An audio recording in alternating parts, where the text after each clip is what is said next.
this is part of our home brewing series, I can say. This week we're going to look at a honeybee ale from Midwest Supplies. This is a extract kit, partial mash, that my wife wanted. So let's see how it tastes. Hopefully she picked the right one. Yep. Right? Yeah.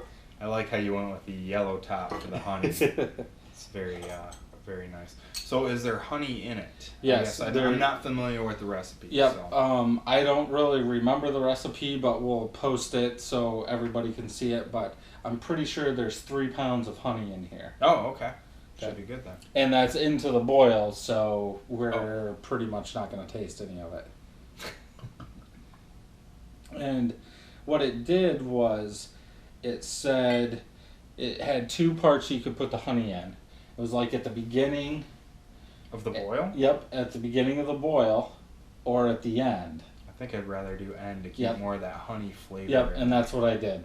I went for the end of the boil so that way at least the honey would be there. Now what I could have done, I think, was instead of putting in all 3 pounds of honey, I could have saved a quarter a pound or something like that, then actually, carved with that, and then we would get more honey out of it. Sure. But I just went with whatever Midwest Supply had.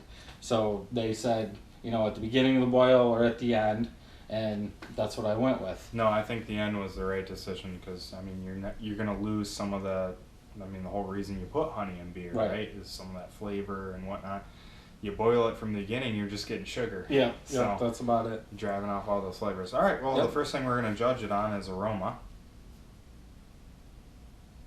It smells like an ale. Yeah, it smells like an ale, but there's a hint, just a hint. I can smell it in that carbonation that's bubbling up right now, that there is just a tad bit of honey in there. Next appearance, I'm not familiar with their recipe, but I'm going to guess they were shooting for pretty light-looking ale. So, on aroma, I think I would judge, probably an 8. Right. But I would think maybe a little more honey. On appearance, obviously a 10 for me. Yeah, and I think I'm going to go with the same scores, the 8 on the aroma. I think that it's called a honey bee. I would expect more. And I would expect the recipe to have more honey in it. Maybe instead of giving us the sugar, the kit should have said, here's a half an ounce or here's a pound or whatever. They should have been more specific, right? Yeah. Because, it's kind of weird to me that they would give you 2 options, right? Because those 2 options, you end up with totally 2 different beers. Right. So if you're looking for a certain style of beer, why would you give me 2 options? Right, exactly. Just tell me how to do it. Yep. And then I'll make the options from there. Yep, right? and I think the kit should include the honey for priming. I don't think it should use the sugar at all because it's a honey bee. Yeah. And when you think of honey bee, you think of honey, so it should have it. So 8 on that. I'm going to go with yours on the appearance because I got the bottom of it, so mine's a little cloudy. So I'll go with a 10. Yeah, I'll go with a 10, so... All right, well, now the best part is the taste.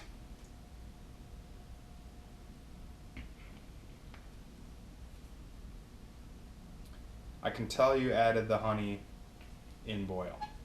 You know what I mean? Like, it's a light beer. There's a little body to it, but not a lot. But no significant honey, I would say. Yep. I think it's okay. I will say that my wife and I actually did a video of this, and I think she had it gone before we even started the video. Like, when I popped it, put it in her glass, she had all hers gone, so she likes it, so I guess that's the main point. That's all that matters. I would give it a 7. I'm going to have to agree with you. Like, I've made a few honey ales myself. Usually what I try and do is put in the secondary, or even right after boil, and then pop it in. Yep. It's not easy to do because a lot of people get, they say, you got to boil that honey to drive off any kind of wild yeast or whatever, and I haven't had any issues yet. So I agree. I think a 7 is probably a good accurate score for this. Cool. So now the next judge is the palate. So what do we think on the palate?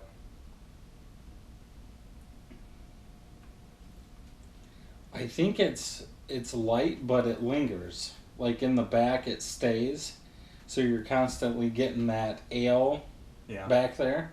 I'm gonna go with an 8. And again, I would rather have an IPA. Well, that's just your flavor, right? But you know, we're doing these reviews on our styles, so if there, I think again, I go back to I think there should be more honey. I think the end of honey should be what I'm getting, and I'm not getting that. I'm getting the ale more. Yeah, and I think that's where that dryness comes from. It kind of dries me out a little bit. Right. And I think the addition of the honey drives up the alcohol, which then dries you out. Right. That's why I like to add my honey as late as possible. I mean, you got to add some in the beginning, but you know, I'm gonna go with you because I really think this is the style that Midwest was shooting for. Right. I've had some honey ales before, Northern Brewer included. They both kind of tasted just like this. So for me, you know, if you're new to home brewing and you read that word honey, careful, right? Yep. It's not, you're not licking a honeysuckle and then drinking a beer. It's going to dry out. Right. It's not going to have a lot of honey flavor left, but it will have a little bit. If you want more of that, I would suggest getting on like homebrew.com or .com, right. homebrewtalk. Is it com or org? One of the two. Com. Yep. And search that stuff. Right. Figure out how you can make that recipe what you really expect. Right. But I'll agree. I'll go with an Yep. 8.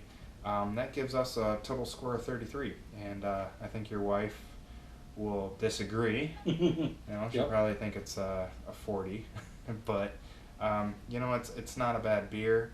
You know, it's not heavy or anything like that. Right. It's great for the summer. So. Right. I think you should experiment with your beers too. You know, this is a good start, but what could you do different instead of adding all the honey, you know, in the boil? Could you save some of it and put it in the secondary, like you said, or after, let's say, 2 weeks in the primary, put some honey in there, then let it go another 2 weeks, then bottle it, or save a pound of honey for carbing it. Yeah. You know, you can carb with honey. It's got the sugar, so it's going to produce it. So you could try that too and dial it in. Sure. Yep, I agree. All right, well, until next time, I'm Steve. I'm Brad.